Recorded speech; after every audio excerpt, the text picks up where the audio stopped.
മെലിഞ്ഞ വ്യക്തികൾക്ക് ഡയബറ്റീസ് വരുമോ ഇല്ലേ എന്നുള്ളതാണ്. അതായത് പൊണ്ണത്തടിയുള്ള ഒരാൾക്ക് ഡയബറ്റീസ് വരാനുള്ള അത്രയും റിസ്ക് മെലിഞ്ഞ ഒരാൾക്ക് ഇല്ലായിരിക്കാം. നമ്മൾ മെലിഞ്ഞു എന്ന് പറയുമ്പോൾ നമ്മൾ പ്രത്യക്ഷത്തിൽ കാണുന്നത് നമ്മുടെ തൊലിയുടെ അടിയിലുള്ള ഫാറ്റ്, അതാണ് നമ്മൾ ഒരാൾ മെലിഞ്ഞതാണോ തടിച്ചതാണോ എന്നൊരു മാനദണ്ഡം നമ്മുടെ പ്രത്യക്ഷം നമുക്ക് കാഴ്ചയ്ക്ക് അങ്ങനെയാണ് തോന്നുന്നത്. നല്ല ഫാറ്റൊക്കെ ഉള്ള ഒരാളാണെങ്കിൽ അയാൾ തടിച്ച ആൾ പോലെ നമുക്ക് തോന്നുന്നു. പക്ഷേ ഈ ഒരു സബ്ക്യൂട്ടേനിയസ് ഫാറ്റ് അല്ലാതെ നമ്മുടെ ബോഡിയിൽ, നമ്മുടെ ഉള്ളിൽ, നമ്മുടെ അവയവങ്ങളെ പൊതിഞ്ഞുകൊണ്ട് ഫാറ്റ് ഉണ്ട്, വിസറൽ ഫാറ്റ് എന്ന് പറയും.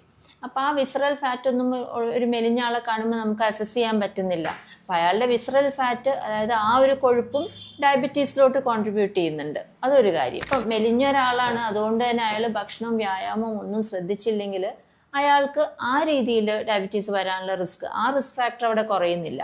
ആ ഒരു പൊണ്ണത്തടി എന്നുള്ള റിസ്ക് മാത്രമേ ഈ ഒരു കേസിൽ കുറഞ്ഞിട്ടുള്ളൂ.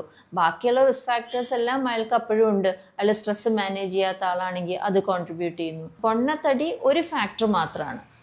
ആ പൊണ്ണത്തടി എന്നുള്ള ഫാക്ടറിൽ അയാൾക്ക് മേ ബി ഒരു കുറച്ച് ലെസർ റിസ്ക് ആയിരിക്കും. പക്ഷെ ബാക്കിയുള്ള റിസ്ക് ഫാക്ടേഴ്സ് എല്ലാം അഡ്രസ്സ് ചെയ്തില്ലെങ്കിൽ ആ വ്യക്തിക്കും വരാം. പ്രത്യേകിച്ചും നമ്മുടെ ഇന്ത്യൻ പോപ്പുലേഷനിലൊക്കെ, നമ്മൾ വെസ്റ്റേൺ പോപ്പുലേഷനെ വെച്ച് നോക്കിയാൽ ഇന്ത്യൻ പോപ്പുലേഷനിൽ തടി കുറവുള്ളവരിലും നല്ലോണം കാണുന്നുണ്ട് ഡയബറ്റീസ്.